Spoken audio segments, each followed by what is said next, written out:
So hey Evan, this is Todd with Baseball Think Tank. Got the before video. So this is when you first got there and we started warming up.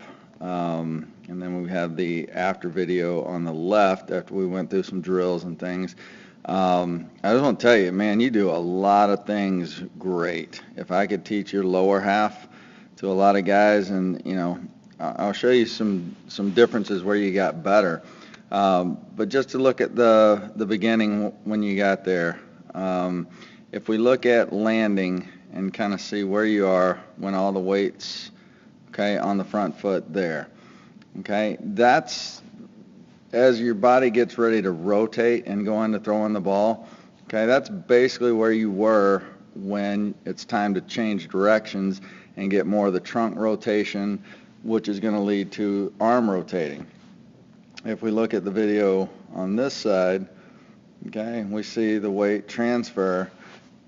That's where you are. So, what you've done is created much more trunk rotation or ability for your trunk to rotate and deliver your arm. Okay, so, just in a few drills, you improved quite a bit. Now, I'm not going to get in a lot of detail. I want to give you some simple things to work on. Okay, the big thing is great a job as you do with the lower half. I mean, this right here, if I could teach my college guys to do that, we'd have a lot more guys throwing the ball 90 miles an hour. You're doing some great things. I'm going to give you the benefit of the doubt that we're on a gym floor, okay, but this is one of the areas where we need to work on. I think we talked about this. When that front side lands being stable, okay, and you're going to see if we just focus on your knee and your foot, if we watch that, so you get to landing and you're going to see a lot of movement there. So not only is our foot slipping, okay, because there's not enough weight on it, but we see that knee also. So the knee lands and you're going to see the knee continue to drift forward, okay. So those little bitty movements right there are slowing down the body's ability to rotate. Okay, ideally we want to land and instantly change directions. That's going to allow us to go faster. As we kind of drift through that stop there, it's slowing our rotational ability down, okay, which is just going to slow our arm down a little bit. Other than that, I mean, the position you get, if I look at your feet right now, I mean, everything is beautiful. I mean, that's phenomenal.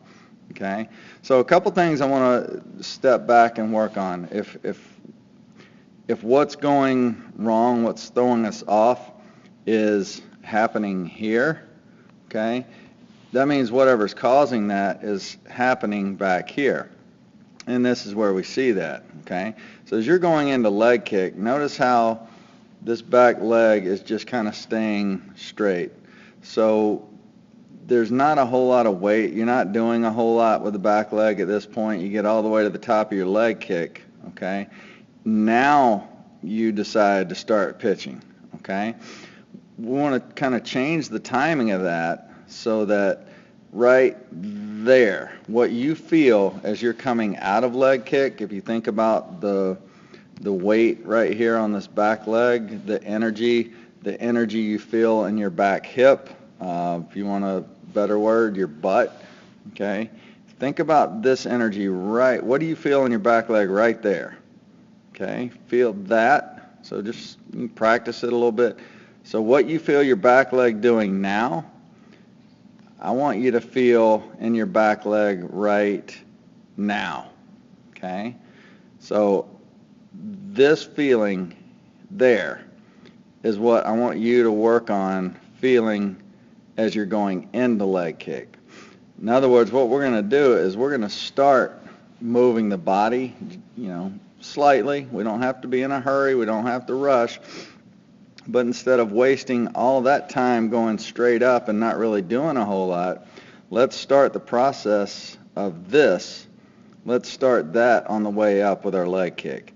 What we're ultimately going to find is, you see how you're breaking your hands here, okay?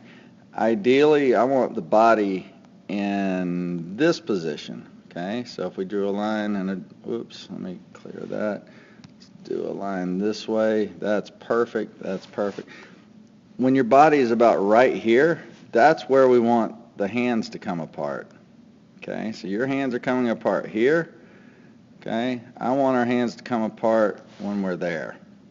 So all we got to do, think about it, let's get going a little earlier so that our upper body, the same timing with the upper body is going to cause our hands to break about right there. And remember, it's not arm strength that allows you to throw a ball hard. Okay, it's arm speed. The faster your arm rotates through, the faster the baseball is going to go. What generates arm speed is the rotation that happens right there. So the more that rotates, the faster it rotates the arm through. Okay? So I think if you will start, just go through your motion a couple times, feel that, okay, as you're coming out of leg kick. Think about what your back leg feels like. And then go back to the beginning. Go ahead and get that feeling. I'm going to use my back leg right now to start moving towards the plate and go through your motion. Do it without a ball 50 times. And next week we'll work on, I think that'll fix the arm action a lot. That'll make drastic improvements to your arm action without even having to think about your arm. If you can just start moving the lower half a little earlier and keep everything else the same. But yeah, give me a shout. Let me know how that's going, and hope to see you soon. Good job.